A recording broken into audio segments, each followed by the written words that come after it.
You know that feeling in the air right now? It's like the whole world is in this frantic race. Everything's speeding up, shaking, and maybe, just maybe, feels like it's on the verge of collapse.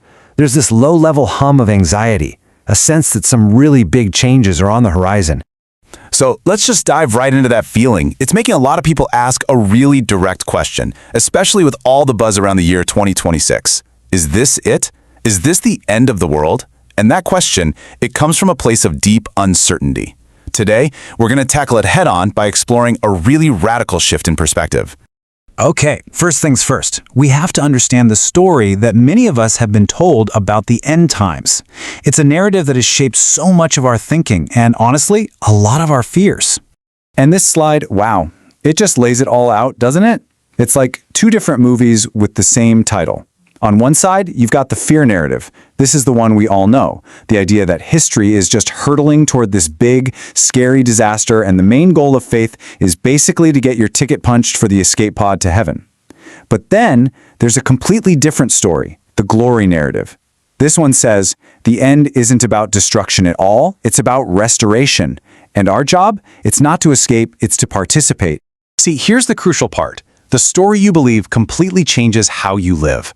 That fear narrative, it naturally makes you focus on disaster and punishment. It can turn faith into just an insurance policy against fire and brimstone. And the logical outcome of that, you pull back from the world. I mean, why bother engaging with culture or society or politics if it's all just going to burn anyway? It leads to this posture of just waiting, hiding, and feeling anxious about what's coming next. But what if there's a key piece of the puzzle that changes the entire picture? Well, there is. Let's get to the turning point in the book of Revelation that completely reframes this whole conversation. This right here, this is the moment everything shifts. The vision isn't about the world collapsing or people scrambling to get out. Nope. The very first thing the Apostle John sees is heaven standing open. And what comes out of that open heaven? A king on a white horse, a symbol not of terror, but of glorious, unstoppable, triumphant authority. And this just beautifully illustrates the core message. Think about it. This vision was given to a people who were being persecuted and oppressed. It was meant to tell them one thing: God has not lost control. He never has. Even when everything on earth feels like chaos, when all the world's metaphorical horses are running wild, the message is simple. Look up. Heaven's order is in charge. This also forces us to completely redefine a really loaded word: judgment. For most of us, judgment immediately brings up images of punishment and anger. But in this context, the meaning is so much deeper. It's restorative. Judgment is the act of God setting things right. It's about straightening out what's become crooked in the world, stopping oppression, and bringing healing and release. It's not about destruction. It's all about restoration. So with this new way of seeing things, with an open heaven and a restorative judgment, let's build a new picture of the end. One that's based not on fear, but on a guaranteed glorious outcome. This new perspective, it stands on three absolutely unshakable truths. First, the decisive victory has already been won. We are not running towards some unknown, scary outcome. Second, Christ isn't waiting to take control. He's on the throne right now, guiding history. And third, the final chapter isn't an empty void. It's a vibrant, restored new heaven and new earth. So let's be crystal clear about this. The ultimate end of the story is not the annihilation of creation, but its total renewal. That rider on the white horse isn't coming to destroy the world. He's coming to bring it into the glorious order it was always meant to have, just like we read about in Revelation 21.